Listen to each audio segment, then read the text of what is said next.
DeWanna Bonner, don't let the door hit you where the good Lord split you. See ya, wouldn't want to be ya. I don't want to come off the bench is not a personal issue. I don't like my... Dana bounced, plain and simple. She bailed on her team like a diva denied the spotlight. What we just witnessed was a masterclass in unprofessionalism. A full-blown meltdown from someone who was supposed to be a veteran leader guiding the Indiana Fever into a new era. Instead, she dipped the moment things didn't revolve around her. She struggled out the gate, got benched, and rather than fight for her role, she vanished, like it was recess and she didn't feel like playing anymore. If you're tired of entitled players who quit when it gets tough, drop a "good riddance" quitter in the comments. Let's go. Veteran DeWanna Bonner, the team announced. Indiana looked at trade possibilities for the six-time All-Star, who had not played since June 10th for what the team called, quote, personal reasons.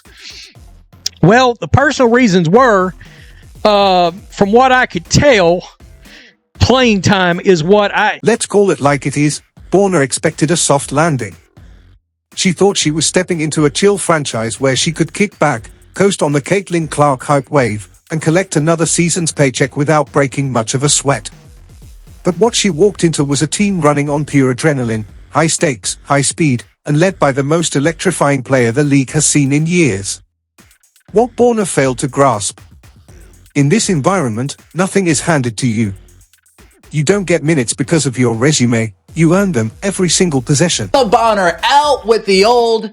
Ari McDonald, welcome back in with the new breaking. The Fever are waving. DeWanna Bonner, league sources told the Indy Star, then re-signing Ari McDonald. Bonner requested a trade after feeling she couldn't find a role on the team after getting benched, along with bevy of other reasons as we covered yesterday. But Indiana could not find a suitable trade. When Bonner signed that contract back in February, she probably pictured a laid-back season, playing the season's sidekick to the Caitlin Clark spectacle.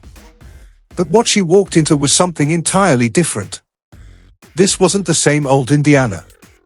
Thanks to Clark, the Fever had transformed into the main event.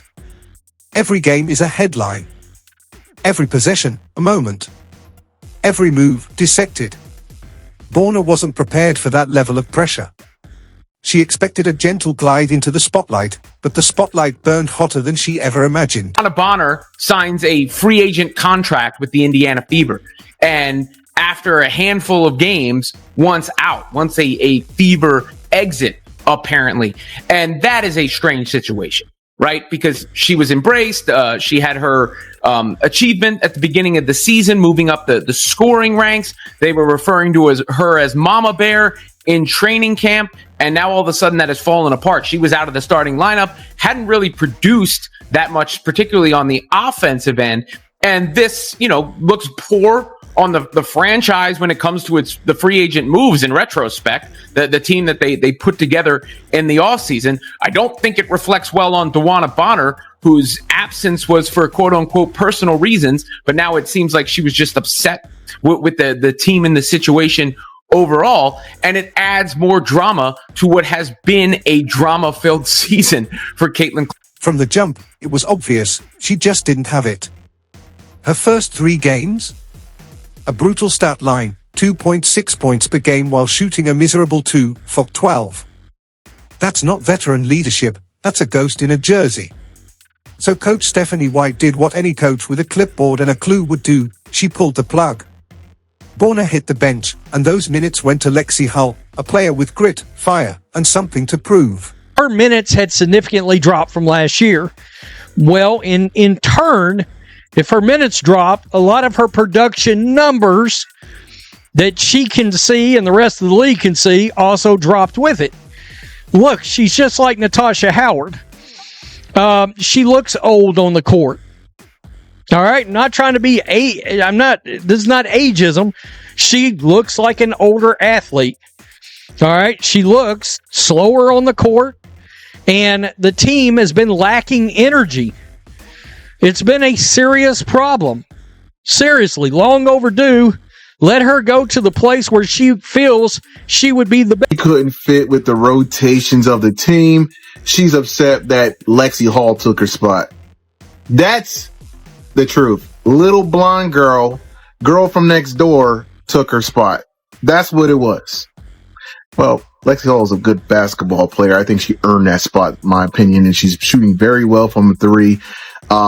She's an excellent three-point shooter this season. She's a sniper this season. And she hustles. She gets rebounds. She gets steals. She puts her heart out every. And how did Bonner take the benching? Gracefully? Professionally? Not even close. She reacted like a kid getting benched in a youth rec league. Instead of staying, competing, and earning her spot back, she threw a tantrum, figuratively, of course, and asked for a trade. The official reason? It wasn't the right fit. Translation, I'm not used to not being the center of the universe. Bonner didn't just walk away from the starting lineup, she walked away from the whole team. And here's where it gets downright embarrassing. She didn't stick around to support her teammates. She ghosted 5 straight games, citing personal reasons. Let's be real. It wasn't a family emergency. It wasn't off-court stress. It was pride. Her ego took a hit, and she couldn't handle it, not with Clark front and center, electrifying arenas and rewriting the league's story. But the truth is, DeWanna Bonner was butthurt. That's what it comes down to. She was butthurt, her ego was bruised, and she wanted to cry and leave. This is a shame. See, if you're truly a team player, you accept that Lexie Hull's better than you. You accept being a role player and contribute of the way you can. And why do you even care at this point? You're 37 years old. You're making a lot of money for a WNBA player. Why not just ride it out? I don't understand that. You know what it was? She missed her boo thing in Phoenix, and she just want to wiggle her way out so she can go to Phoenix. That's all it was. This goes way beyond stats or minutes on the floor. This is about character. And Bonner's didn't just crack under pressure, it collapsed. She was brought in to be the steady veteran, the anchor, the voice of experience to help this young Fever squad navigate the chaos of stardom. But the moment the spotlight started to burn, she disappeared. It wasn't just the intensity that broke her, it was the cold truth that Caitlin Clark had already taken the spotlight. The chants weren't for Bonner. The jersey sales didn't spike because of her. She wasn't the headline, she was the footnote. And that stung. The envy? Obvious. The drama? Peak petty. Bonner spent her career thriving quietly on successful teams, in the shadows. Now suddenly, she's center stage in a cultural shift, and she folded. She couldn't stomach the fact that every camera flash, every sold-out seat, every viral highlight belonged to a 23-year-old sophomore who's done more for the game in half a year than Bonner did in over a decade. Long story short, DB thought her role was going to be one thing. She came in playing terrible, got benched, and was upset about it. Long story short, Shorty got her record and dipped. That's low-key crazy, y'all. Shorty dipped from the team for personal reasons for 5-6 games and then said she has no intentions on coming back? Because you sucked this year? She really had to be a double agent, dog. There's no way. She a career 29% three-point shooter, but she was shooting 30-footers with us. No bullshit. Like, it's no way. She was missing layups. She was getting blown by. But let's zoom out, because Bonner's meltdown is just a symptom. The real issue? The old guard of the WNBA. Veterans who've grown a little too comfortable. For years, they played in front of empty seats and got less media attention than a local high school game. Then Caitlin Clark arrived, and everything flipped. She didn't just raise the bar, she obliterated it. Suddenly, the WNBA is front-page news. Packed arenas. Viral clips. National buzz. And instead of embracing the momentum, some of these vets saw it as a threat, an invasion of their space, their status, their legacy. Bonner wasn't just rattled. She was exposed. The truth? The so-called old guard couldn't stomach the rise of a 23-year-old phenom who was doing in 6 months what they hadn't done in over a decade, making the league matter.